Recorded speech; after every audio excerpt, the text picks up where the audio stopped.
close attention because I'm only going to say this once. Jacque Reid, inside her story. From New York, up in Harlem, Jacque Reid goes inside her story. Good morning, Jackie. Good morning, Tom. Good morning, Sybil. Good morning, Damon. Happy Friday, everybody. Don't forget, hugging Chris in. Oh, are they? Hi, guys. Hi, guys. I thought they were going to step out for my segment. Oh.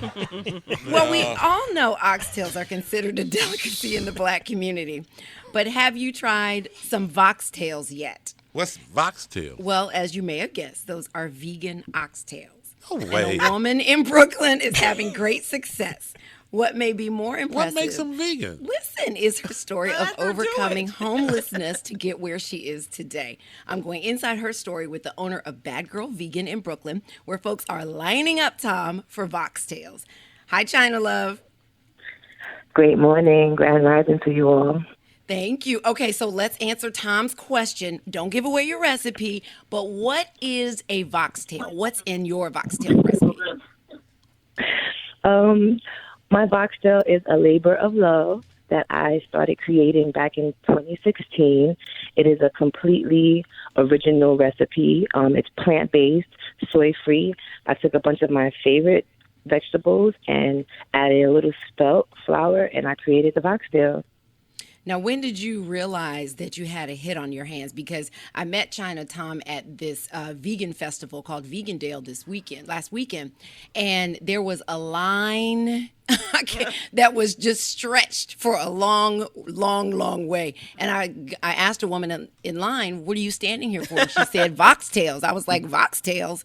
So I went up to the front and I saw China and her sisters and her mom working really hard to feed the people in this line. It's great demand for the voxtails. Did you say we lost her, Sybil? Yes, she's we're getting her back. Okay, so we'll get her back. But yeah, basically from what I understand, I don't know what the recipe is, but it's mushrooms. But people love her food. She's of Jamaican descent. She's her family is from Jamaica. Mm-hmm. She lives in Brooklyn now. She has this recipe. She will not give it away. She's very smart to do so. But did you get in the line? I did not get in the line. You couldn't. I did not. I was working because, you know, I got my vegansexycool.com website. So I was walking around trying to talk to a lot of people and interview them about, you know, their business. China Love?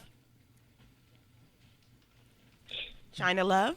Well, what happened was I started with the recipe. Okay, hi. So I was talking about, you know, the people being lined up at Vegandale. When did you know you had a hit on your hands? When did you know that people loved your recipe?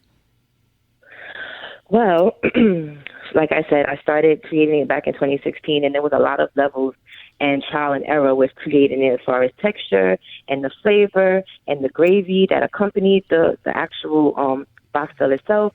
But in January of this year, I made it again for like the 1000th time, and everything just came together. The exact day was January 10th, 2019 of this year. It was perfect. And I started plating it with some coconut quinoa, and it just was perfect. And I sent the picture to a close friend of mine, and she was like, "That's it." Are you going to stop at Oxtails, or you going to go vegan whatever? You got vegan shrimp on the menu too, right? I have created a curry no-goat that the texture is just like curry goat. It's delicious. That's the second bestseller in the restaurant. We have vegan scrimp. Scrimp? Yes, I do a vegan calamari. I have crab cakes. It's just nonstop. All my Caribbean influence, that's what I'm motivated by, to create all the dishes that I grew up eating.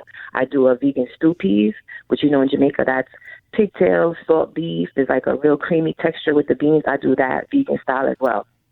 Why not just make the traditional foods? Why make vegan versions of all these dishes? Well, my vegan plant-based journey started a few years back, where for 30 days I just ate nothing but plant-based foods, and it changed my life. It changed my level of consciousness, my mental clarity. I lost weight. I didn't feel heavy anymore. I was able to digest the food that I was eating. So I was like, I'm going to do this, and I'm going to help people do it as well. Now, I know when I met you on Saturday, you mentioned that you had spent time in a shelter with your kids. Can you tell us about that time in your life? Because that was just in January? Well, no, I was in the shelter starting back in 2015, I kind of, my kid's father was being abusive towards me. And when I decided to fight back, he left me and my children, basically. And we ended up in the shelter. And in the shelter, I started cooking. And that's where my journey began, with taking like the most unhealthiest foods that you could find and transforming them into clean meals. What's been the biggest challenge in terms of translating from meat to plant-based or fish to plant-based? Just being that I've been eating meat my whole life and it's a part of my culture, so it's been extremely challenging. But my effort to be plant-based is for my health. It's, for the animals, for the environment, but it's not easy. In a perfect world, I'd be keto vegan. I wouldn't eat carbs or animals, but it's hard. It's a struggle. Yeah, for my now you wouldn't eat carbs or. Oh my God! Because the keto diet is low carb. Yeah. There are vegans that follow the keto, but that's tough. Let me ask you, because your mom was there with you, China. How does she feel about all this? Has she given up the meat yet? She dibbles and dabbles in the plant-based life. She tries her best. she tries her best, but she knows when she does it for a couple of days, she feels better. She acknowledges that it is a better lifestyle, but it is hard. She's over 50 years old. She's been eating curry goat all her life, but I'm working with her. Do you use hot sauce on your voxtails? Well, we use Scotch bonnet pepper, and it just brings the flavor to a different level. It's full of flavor, and you guys are going to get a chance to taste it. Don't worry. We hope so. But are you close to being able to make national deliveries? Because right now, I know you deliver, but in your area in Brooklyn, are you going to do something on a national level soon? Yes, we have finally completed our trying to figure out how to ship it all across the country and preserve the freshness of the food. So we figured it out, and my birthday just passed. So we're going to surprise everybody. It's not going to be a surprise anymore, but with a birthday sale.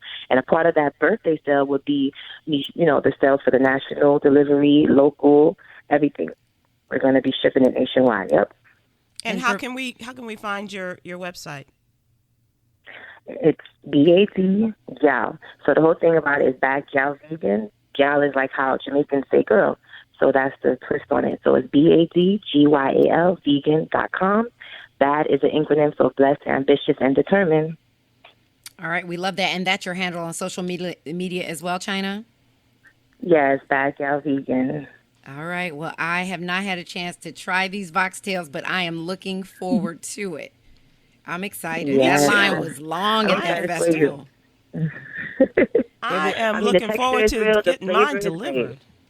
Delivered? Yeah. You will. Yeah. I don't know if that travels. That's overnight, right? No, it's coming from Brooklyn to Manhattan. We're going to deliver it personally. Can I bring it? No. I mean over the country. He's talking about the national. Yeah. If Oh you no, figure we're out just gonna vacuum seal. You just take the air out lightly, put it in the refrigerator, get it real cold. It's gonna work. It's there's gonna like work. a lot of food that you get. Yes, It's gonna work. It's gonna be great. If you could ship wedding cakes across the country, I know I could ship boxtails. Some for voxtails. All right. Absolutely. Okay, Well, good luck with that. Congratulations. Good luck, China. Thank you. China love Thank you it. so much, Jackie. I love you. Love you too.